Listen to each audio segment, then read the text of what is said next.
Jesús levantó la vista y vio 5.000 hombres, y desafió a los discípulos para que ellos les den de comer.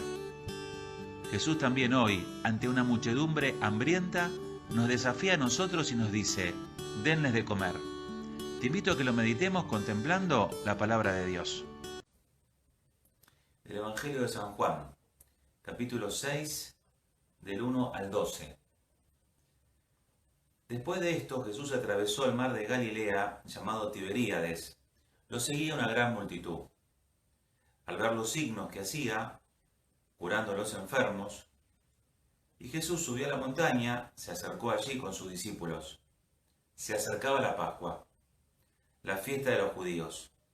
Al levantar los ojos, Jesús vio que una gran multitud acudía a él y dijo a Felipe: ¿dónde compraremos pan para darles de comer? Él decía esto para ponerlo a prueba, porque sabía bien lo que iba a hacer.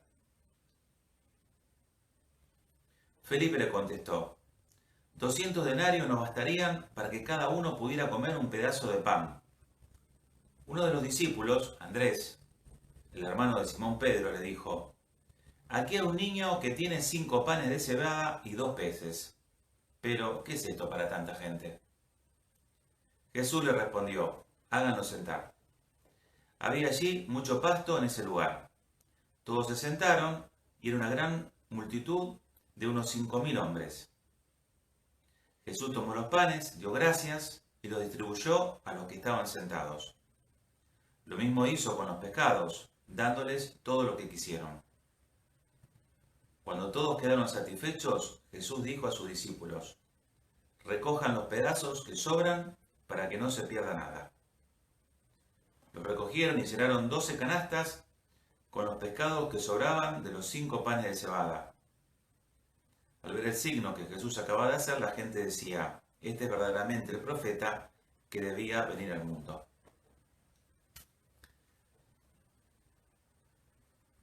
Bueno, Jesús atravesó el mar de Galilea, llamado también el mar de Tiberíades.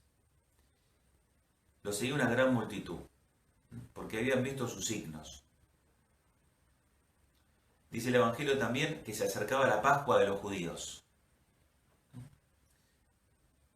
Entonces Jesús sube una montaña, la multitud lo sigue a Jesús, y ante esa multitud Jesús sale con una pregunta que desconcierta a los apóstoles.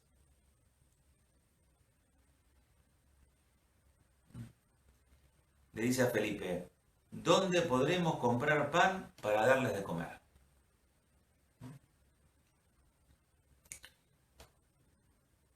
Dice el Evangelio que él decía esto para ponerlo a prueba, porque sabía bien lo que iba a hacer.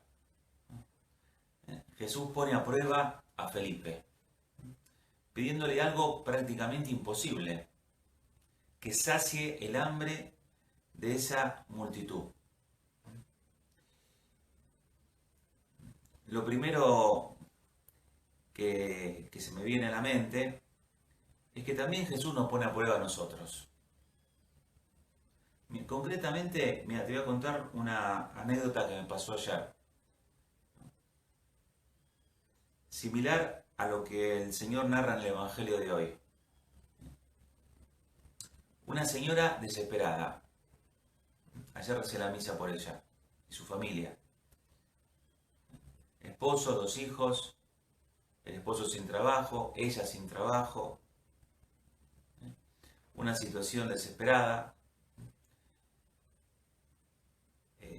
endeudada, sacando crédito tras crédito para pagar los créditos y poder de esa manera ir subsistiendo a lo largo de los meses.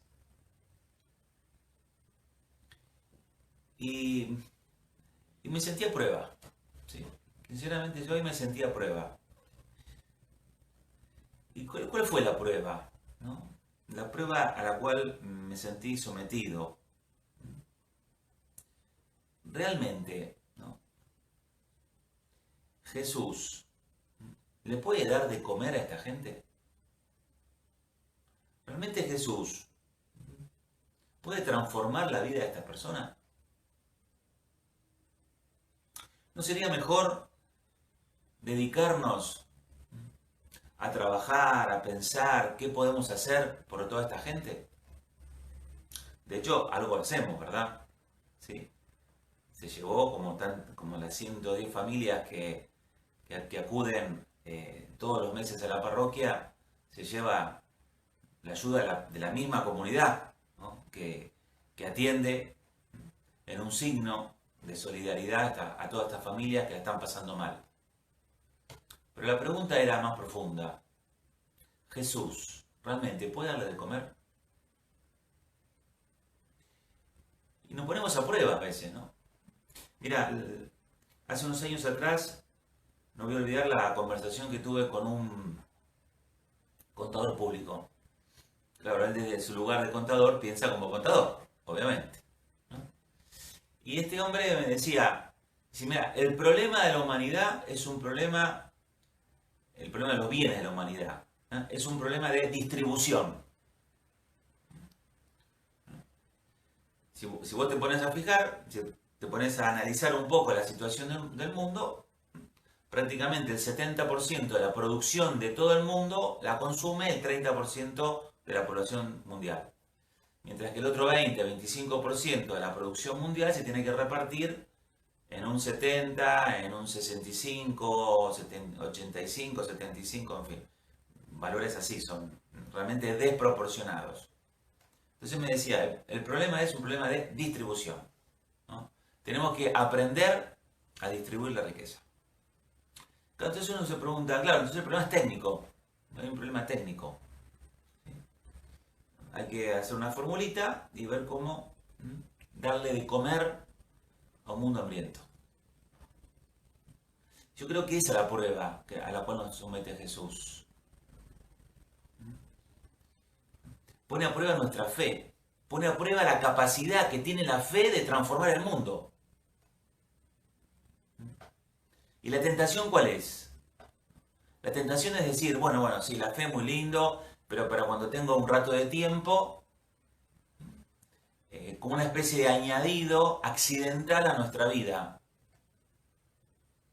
Porque lo verdadero, lo que realmente transforma y cambia el mundo, es la acción. Me dio mucha pena, hace unos años atrás, me crucé con una persona que me dijo, nosotros hemos cambiado la misa del domingo, ¿sí?, por la asistencia en una villa. Esa es la prueba a la cual nos somete Jesús. Jesús nos mira a los ojos y nos dice, ¿ustedes creen que yo soy capaz de alimentar a este mundo?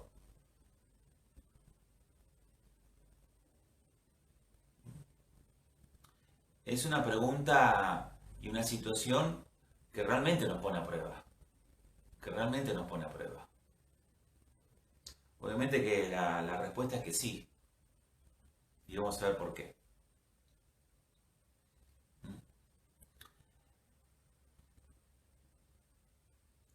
Ante esta pregunta que le hace Jesús a Felipe, Felipe se ve ante la impotencia del mandato de Jesús. No cree lo que realmente Jesús le pide sea posible. Y le dice al Señor, Señor, un año de trabajo de una persona no alcanzaría para comprar un pedacito de pan para cada uno.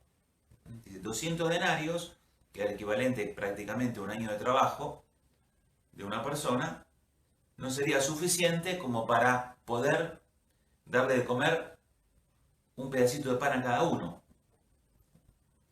Y por otro lado, dice el versículo 8, uno de los discípulos, Andrés, el hermano de Simón Pedro, le dijo, aquí hay un niño que tiene 5 panes y 2 pescados.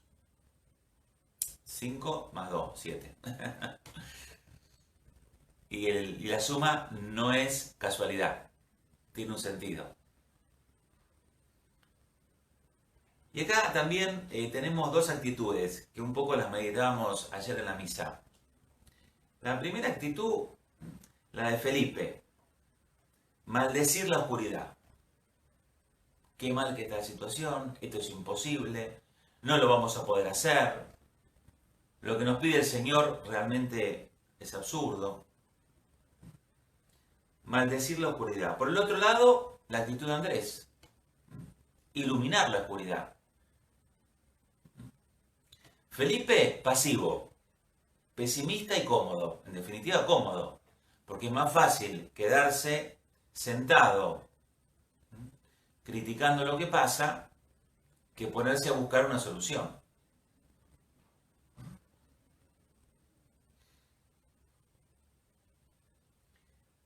Andrés, activo, optimista, asume la incomodidad que significa salir a buscar una solución, hacer algo para cambiar la realidad, para aportar una solución al desafío que Jesús les había puesto.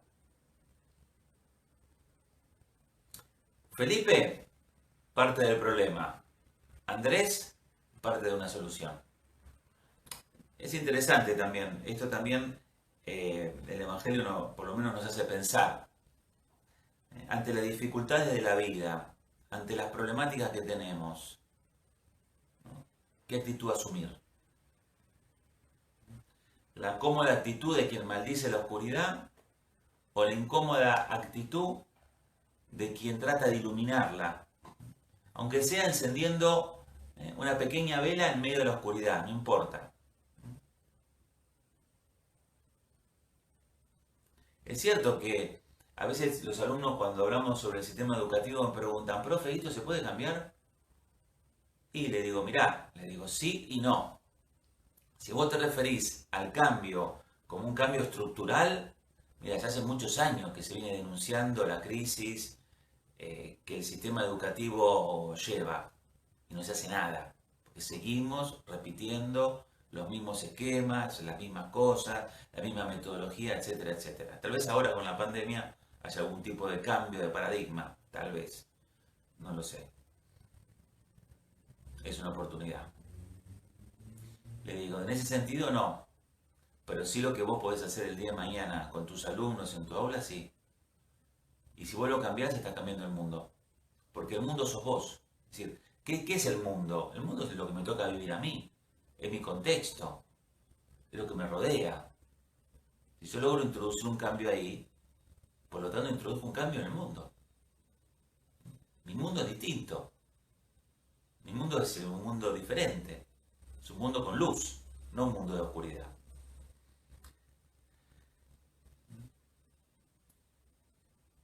Andrés buscó una solución. Entonces Jesús respondió, háganlo sentar. Había así mucho pasto, todos se sentaron y Jesús ¿qué hizo? Tomó el pan, dio gracias. Lo único que falta es que el Evangelio diga, lo partió y lo dio a sus discípulos diciendo, tomen y coman, esto es mi cuerpo. Es un signo eucarístico. Esta multiplicación de los panes. Jesús sí multiplica los panes, pero en un nivel más profundo, Jesús está realizando un signo eucarístico.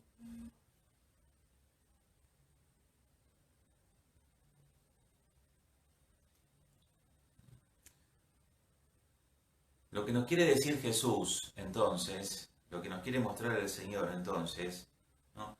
Es la capacidad que tiene la Eucaristía de alimentar la vida del hombre. Te decía que Andrés encuentra 5 panes y 2 peces, 2 pescados, 7. Y el 7 en la palabra de Dios es el signo de la perfección. Perfectum, todo hecho. En 7 días Dios creó el mundo. 7 días, los 7 días implican una perfección, una obra acabada. ¿Qué es este pan que se multiplica? Este pan y este pez. Estos 7 elementos, ¿qué simbolizan? Ese pan perfecto.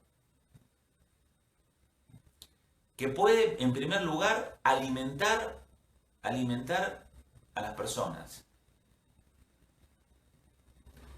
¿Cómo alimenta primeramente este pan? Espiritualmente, dándole un sentido a la vida.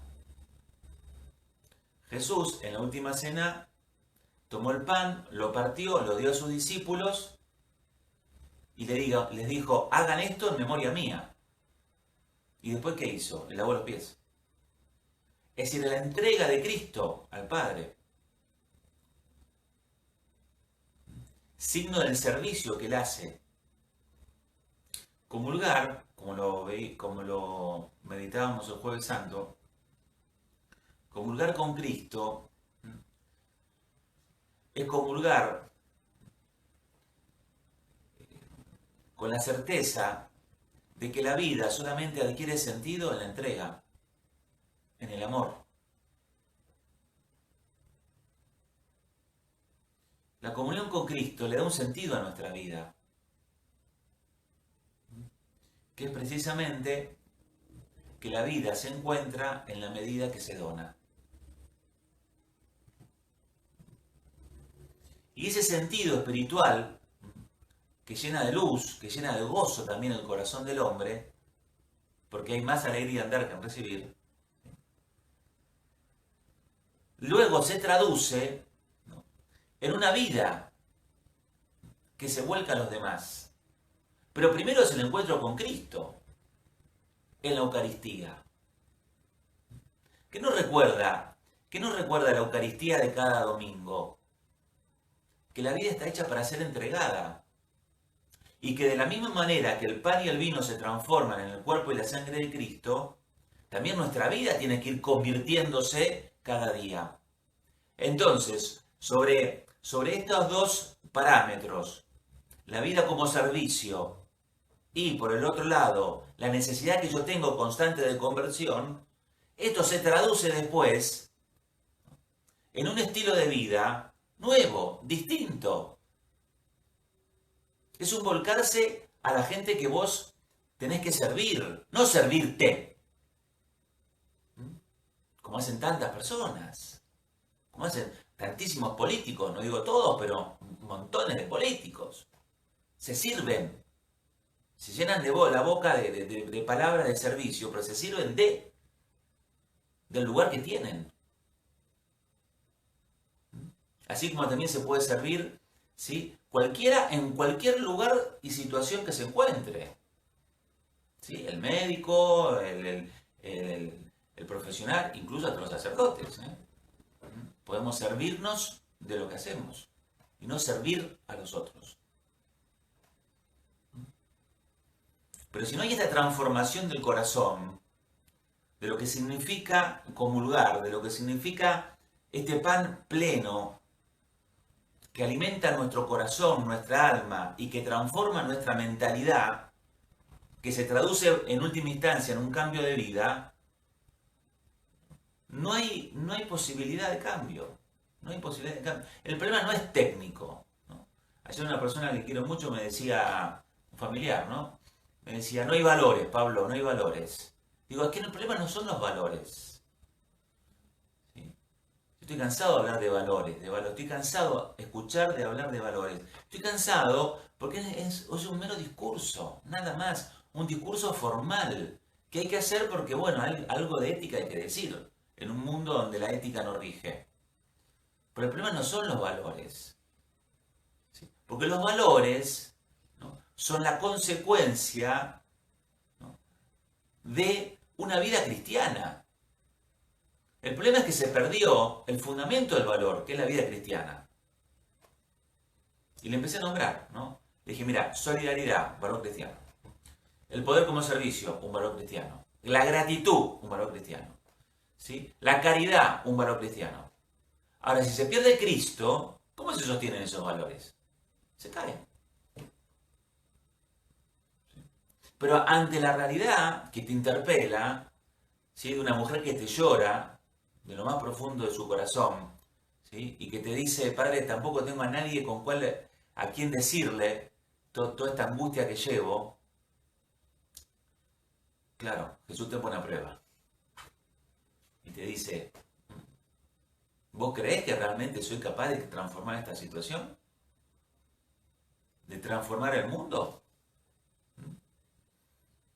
¿Y la tentación cuál es? Y la tentación es largar todo y decir, no, yo me dedico ¿sí?, a la acción, ¿no? No a la oración, ¿sí? No al encuentro con Cristo. Y desde Cristo una vida transformada, transfigurada en favor de los demás. ¿Sí?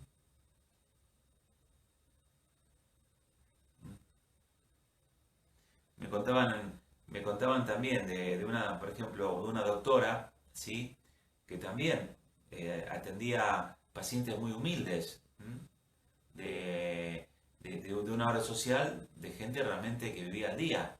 ¿Sí? Y me contaron cómo le buscó a muchos de ellos los mejores profesionales. Claro, siendo de colega a colega le pedía el favor. Eso es un corazón transformado. Es un corazón que transforma, que cambia la humanidad.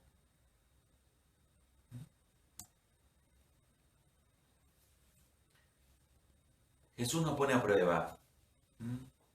Jesús nos pone a prueba. Ahora, así como está la actitud de Felipe y como está la actitud de Andrés, ¿no?, como suelo meditar, robándole esta idea a Pepe Prado, Dios no hace magia, hace milagros. Es decir, Dios cuenta con nosotros, cuenta con nuestro pequeño aporte, pero nuestro pequeño aporte después Él lo multiplica.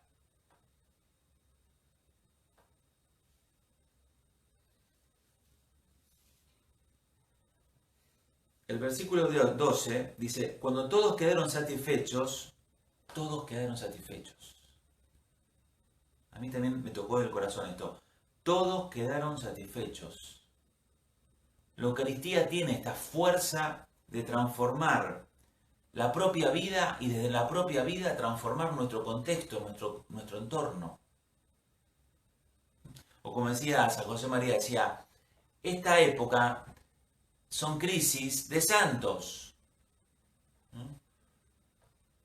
Lo que está faltando, ¿sí?, no son grandes estadistas, grandes ideas, porque las hay esas grandes ideas. Lo que tenemos que hacer, sabemos lo que tenemos que hacer.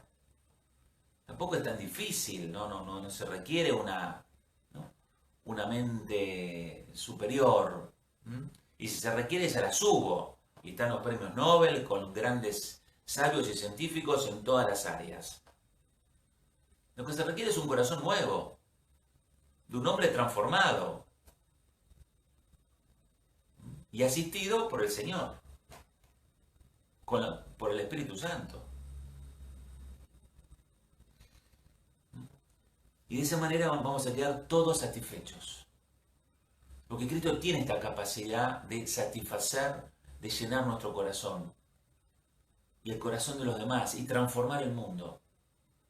Juan Pablo II decía, una fe que no se hace cultura no es una fe suficientemente pensada, suficientemente vivida.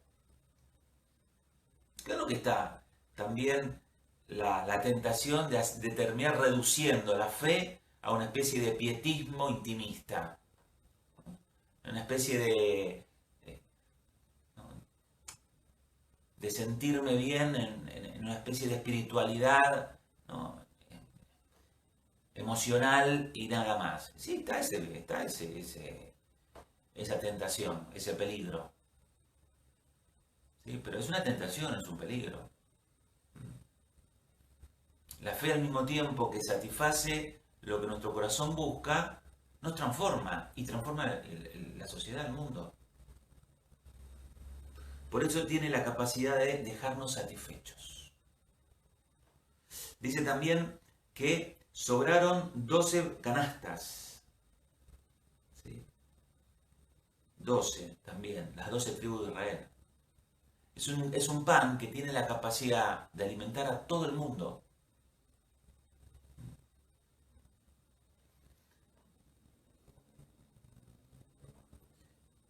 Es un pan perfecto, que no se termina, se multiplica. Y finalmente, termina diciendo también el Evangelio de hoy que Jesús dijo a sus discípulos: recojan los pedazos que sobran para que no se pierda nada. Recoger los pedazos que sobran para que no se pierda nada. ¿Qué significa recoger el alimento para que no se pierda nada? Y tenemos que estar atentos, ¿no? Para no perder nada de este alimento que es la Eucaristía, de este alimento que es la palabra de Dios, de este alimento que son las enseñanzas de la Iglesia, los sacramentos. Este alimento nos transforma, ¿sí? Este alimento realmente tenemos que hacer lo posible para no desperdiciarlo, ¿sí? Aprovecharlo, que no se pierda nada, que no se pierda, que la palabra de Dios no quede en el olvido, que la Eucaristía no sea simplemente un momento de nuestra vida, que las enseñanzas de la Iglesia no queden en una especie de teoría, ¿no?, que no llegue a iluminar la vida del cristiano. Que no se pierda este alimento, que no se malgaste, que se haga un buen uso del mismo. También eso, ¿verdad? La gente decía, este es verdaderamente el profeta que debía venir al mundo. Finalmente la gente termina reconociéndolo a Jesús como el Salvador, que realmente lo es. Bueno, le pedimos, como siempre, terminamos cada meditación acudiendo a la Madre de Jesús, a la Virgen Santísima, ¿sí? Ella que vivió todo esto de una manera... ¿Por qué siempre acudimos a la Virgen? Porque si hay alguien que vivió todo esto de una manera perfecta, de una manera superlativa, ha sido ella, ¿no? Y ella que está hoy junto a su hijo, la madre que está junto al hijo, que es lo que toda madre quiere, estar cerca de su familia, de sus hijos. Le pedimos a ella y le decimos, también nosotros nos sentimos puestos a prueba muchas veces. Y también muchas veces, como Felipe, maldecimos la oscuridad, en vez de iluminar, ¿no?, y buscar una solución.